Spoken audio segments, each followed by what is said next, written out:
Comment améliorer son taux de conversion? Je vais vous proposer de gravir 5 étages, tout simple. Bonjour, je m'appelle Stéphane et si vous cherchez à créer votre business en ligne de 0 et 100 euros, bienvenue sur cette chaîne qui travaille à domicile. Abonnez-vous et cliquez sur cette petite clochette de notification et qui vous permettra de ne rien louper. Quoi? C'est quoi le taux de conversion? C'est facile en fait. Taux de conversion, d'abord, c'est un pourcentage. Et ça représente en fait le nombre de personnes qui auront fait l'action que vous vouliez. Alors par exemple, si vous avez 100 personnes qui voient une de vos pages et seulement 5 qui passent à l'action, ça vous fait un taux de conversion de 5%. Alors ça peut être calculé pour plein de choses très intéressantes. Par exemple, un visiteur d'article de blog qui devient votre prospect en vous laissant son adresse email. Donc au bout du compte, vous allez regarder quel est le taux de conversion. Par exemple, vous pouvez aussi convertir des prospects en clients. Voilà. Donc tout ça, il y a plein de chiffres, des taux de conversion que vous devez connaître. Puis il y a aussi les micro-conversions. Nombre de personnes qui vont cliquer sur un des boutons de votre email, par exemple. Et tout ça, ce sont des métriques que vous devez suivre pour votre business, évidemment, de très très près, faire le point de temps en temps. En ce qui me concerne, c'est une fois par mois. On regarde ce qui va pas, ce qu'on peut améliorer. C'est ça. Donc alors, comment est-ce que ça se calcule, ce taux de conversion? Voir, c'est tout simple. Ce sont les conversions divisées par les visiteurs multipliées par 100. Par exemple, si vous avez 5 personnes qui ont acheté votre produit sur 100 personnes qui ont vu votre page de vente, vous divisez 5 par 100, vous allez avoir un 0,05, vous multipliez par 100, et là vous aurez un pourcentage, soit 5% des gens qui ont vu votre page de vente qui ont fini par acheter. Ça c'est le rez-de-chaussée du taux de conversion. Maintenant, je vous invite au premier étage. Premier étage, la marque. Pour avoir un beau taux de conversion, il faut absolument savoir comment vendre sa marque. Première question que vous devez vous poser, si vous avez un blog, c'est de vous dire tout de suite à quoi me sert mon blog? Quel est son objectif? L'objectif de votre blog en général, c'est de proposer votre offre, votre produit. On est d'accord là-dessus.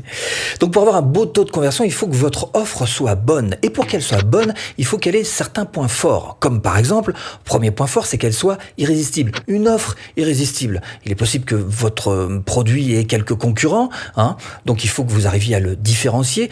Et ce qui serait intéressant aussi pour que votre offre devienne irrésistible, c'est qu'elle ait un point particulier différent, un point particulier fort. Et c'est sur ce point particulier différent, et ce point fort, que vous allez devoir appuyer pour rendre votre offre irrésistible.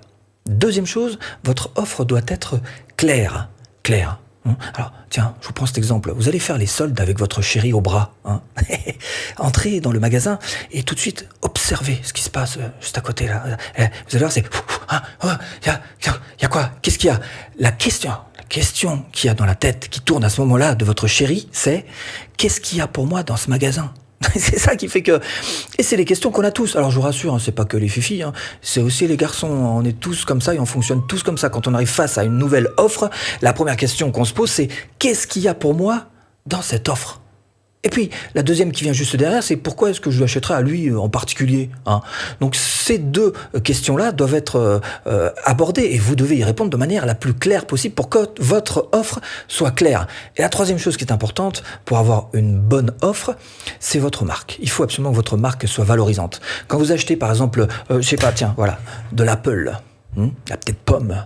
Vous savez ce que vous achetez. Vous achetez vraisemblablement un certain prestige, on va dire. Donc, par rapport à du PC, c'est un petit peu comme ça, tous les cas, qu'ils essayent de se positionner. Et c'est un petit peu à ça que vous allez vous identifier. Eh bien, pour votre produit, sachez-le, les gens n'achètent pas uniquement que votre produit, ils achètent aussi votre marque et ils achètent la personne qui se trouve derrière vous, votre personnalité, votre identité. C'est pour ça qu'il faut bien travailler là-dessus aussi, la personne que vous êtes. Voilà, donc pour avoir de beaux taux de conversion, il faut aussi absolument que vous travailliez sur votre offre pour qu'elle devienne irrésistible. Deuxième étage, comment cibler son audience pour améliorer donc son taux de conversion. Et c'est quand même super important. L'audience que vous allez amener, par exemple sur une page de vente, va faire que vous allez avoir plus ou moins de ventes, donc un taux de conversion plus ou moins élevé. On est d'accord là-dessus. Le meilleur exemple d'ailleurs, c'est carrément le remarketing pour les pubs Facebook. Faites une pub Facebook, vous prenez juste les gens qui ont vu votre bon de commande mais qui n'ont pas acheté pour autant, et donc vous les ciblez une seconde fois en leur reproposant cette offre. Vous allez avoir de bien meilleurs taux de conversion que sur un public qui est totalement froid, des prospects qui n'ont jamais vu votre offre et qui ne la connaissent ni d'Ève ni d'Adam. Alors, effectivement, c'est important cette histoire d'audience, et les plateformes aussi sont importantes parce que, alors, je l'ai fait le test personnellement, j'ai fait exactement la même proposition sur YouTube avec les vidéos gratuites que vous connaissez, hein, et sur Facebook avec de la pub donc payante. Hein. Il se trouve que j'ai eu un meilleur taux de conversion, un petit peu moins de 20% sur les vidéos YouTube. Alors vous allez me dire pourquoi en plus c'est gratuit. Ça s'explique simplement parce que le fait que les gens qui vont sur YouTube cherchent quelque chose, ils sont déjà actifs, ils vont vers les choses, alors que sur Facebook on est plus passif, hein, on subit un petit peu ce qu'on nous propose. Donc alors c'est important effectivement de choisir votre plateforme, ça peut être n'importe laquelle, pour vous ça peut être, je sais pas, Instagram qui fonctionne mieux, ça peut être Pinterest, ça peut être LinkedIn, ça peut être ce que vous voulez. En tous les cas, sachez choisir votre plateforme pour savoir vous promouvoir votre offre. Deuxième chose qui est importante, c'est le marketing gratuit versus le marketing payant.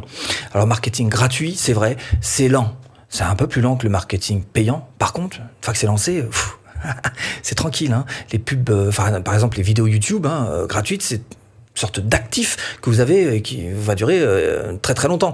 Par contre, le marketing payant, ça a quand même quelques inconvénients, notamment votre temps d'apprentissage. Vous allez certainement y laisser quelques deniers. Hein.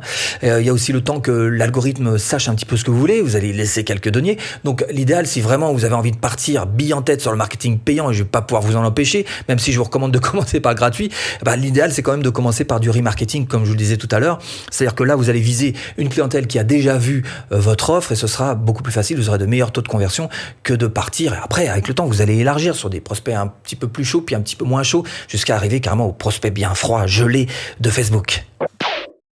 Pour augmenter son taux de conversion, il faut être en mesure de mesurer. Troisième étage, je vous emmène sur l'A/B testing et les stats. Alors des stats, vous en avez partout. Sur votre blog, par exemple, Google Analytics, ça sert à ça. Ou alors votre thème peut-être. Personnellement, j'ai un thème WordPress sur lequel il y a absolument toutes les bonnes stats qui vont bien et qui me permettent de surveiller ça de près. Cela dit, si vous êtes sur ClickFunnels, par exemple, là encore, vous avez absolument toutes les stats. Donc ça, ce sont des choses importantes parce que l'A/B testing et ce genre de stats vont vous permettre d'avoir des choses solides. Ça, ce sont des choses concrètes. Hein. Ce ne sera pas du comme ça. C'est du concret. Vous allez pouvoir vous appuyer sur ces chiffres-là.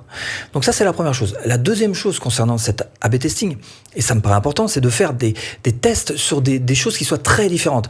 C'est fini l'époque où on testait du bouton vert contre du bouton orange. Ça se fait plus ça maintenant.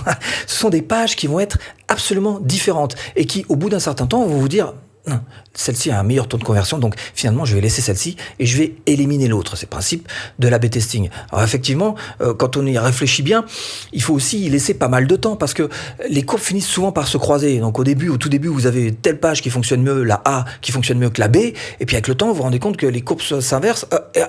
Donc il ne faut pas faire de mauvais choix. Il faut laisser le temps à l'A/B testing de faire son boulot pour que vous ayez le meilleur taux de conversion possible. Quatrième étage, on est presque en haut. Hein. J'aimerais quand même attirer votre attention sur quelques erreurs à éviter. J'en ai vu quand même. Des pages avec de multiples appels à l'action, par exemple.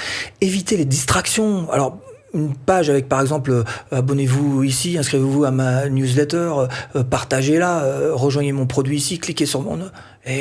un seul appel à l'action majeur, un gros, là, voilà, en plein milieu, sinon on ne pourra pas le louper. Et là, au moins, vous réussirez à faire en sorte que votre appel à l'action développe un bon taux de conversion. Deuxième chose qui me paraît importante aussi, c'est d'éviter, par exemple, sur les pages de... Alors, je l'ai vu. Non, dites pas non, je l'ai vu. Sur des pages de vente, de mettre des menus en haut, menus sur lesquels on clique, vous savez, par exemple, pour rejoindre le blog. Non, vous êtes cassé la nénette pour que vos prospects, ils arrivent finalement à la fin de votre filière, c'est-à-dire sur la page de vente, c'est pas pour les renvoyer au point de départ sur votre blog, les gars. Non, vous supprimez ça n'existe plus. Voilà, vous arrangez pour que votre page de vente n'ait qu'une seule action à faire, celle qui est d'acheter votre produit. D'accord ? Deuxième chose qui est importante, parmi les erreurs à éviter, c'est la vitesse de votre site. Si c'est un peu genre... vous êtes sûr que les gens ils vont décrocher, ils vont pas télécharger votre... Alors si c'est une page de vente, c'est un petit peu encore énervant. Bref, vous allez faire un tour sur ce Page Speed Insight. Et ça a été créé par des développeurs Google, donc ils savent un petit peu ce qu'ils font. Et vous allez pouvoir tester si oui ou non vos sites internet, vos pages en tous les cas, celles que vous visez, sont suffisamment rapides. Vous faites analyser, voilà, vous tapez Page Speed Insight dans Google, vous allez retrouver ça facilement. Vous cliquez sur analyser, vous allez très vite savoir ce qu'il en est pour votre vitesse de page. Et puis la troisième chose qui me paraît importante, c'est que le taux de conversion, c'est absolument pas dû à une chose en particulier. Hein, c'est pas en travaillant juste la vitesse de votre site que vous allez y arriver. Un taux de conversion, comme je vous le disais tout à l'heure, ça part du début jusqu'à la fin. C'est-à-dire que le début, c'est à quelle audience vous allez proposer ça, et à la fin, qu'est-ce que vous avez sur votre page de vente, votre bon de commande même, pour réussir à faire en sorte que vous puissiez avoir un beau taux de conversion de visiteurs à clients. C'est pas compliqué. 5e étage, on est tout en haut, c'est le bureau du patron. Ah bah là c'est important, il s'agit de déclencher la vente quand même. Là les taux de conversion sont plutôt importants. Alors d'abord le titre. Il faut absolument que votre titre promesse soit clair, d'abord qui situe un peu le sujet général, mais aussi qui montre les quelques particularités que vous avez par rapport à ce sujet. Peut-être un petit peu de mystère. Bon, un titre promesse, comme je vous le disais, donc une promesse, mais surtout que ce titre donne envie d'aller un petit peu plus loin sur votre page de vente, donc de descendre sur votre page de vente. Autre chose, ce sont les témoignages. Alors, essayez de pas mettre des témoignages bidonnés, des vidéos tournées par les copains. Non, essayez de mettre du vrai. Par exemple, vous pouvez faire des copies d'écran de vos témoignages recueillis sur votre page Facebook. Voilà, c'est ce que je fais personnellement. Hop, mettez ça sur votre page de vente, et là au moins vous aurez du sûr. Autre chose, ce que vous pouvez faire, c'est vous servir des garanties. Les garanties, c'est important. Vous n'êtes pas Nike. Moi non plus. Donc il faut des garanties aux gens qui débarquent. Alors quel type de garantie? Il y en a plusieurs. La garantie 100% satisfait ou remboursé, la garantie au résultat. Bref, choisissez quelle est votre garantie et mettez-vous sur ce type de garantie qui vont aider un petit peu les gens. Et puis la dernière chose qui me paraît importante, c'est l'appel à l'action en lui-même. Essayez de mettre un appel qui soit un petit peu directif, quelque chose de positif. Par exemple, oui, je veux cette formation offerte. Ou par exemple, transformer votre blog en un véritable tremplin à vente. Et pour ça, il vous suffit simplement de cliquer là pour cette formation offerte. Bon, j'espère vous avoir un petit peu aiguillé dans cette botte de foin. Je vous dis à bientôt en vidéo.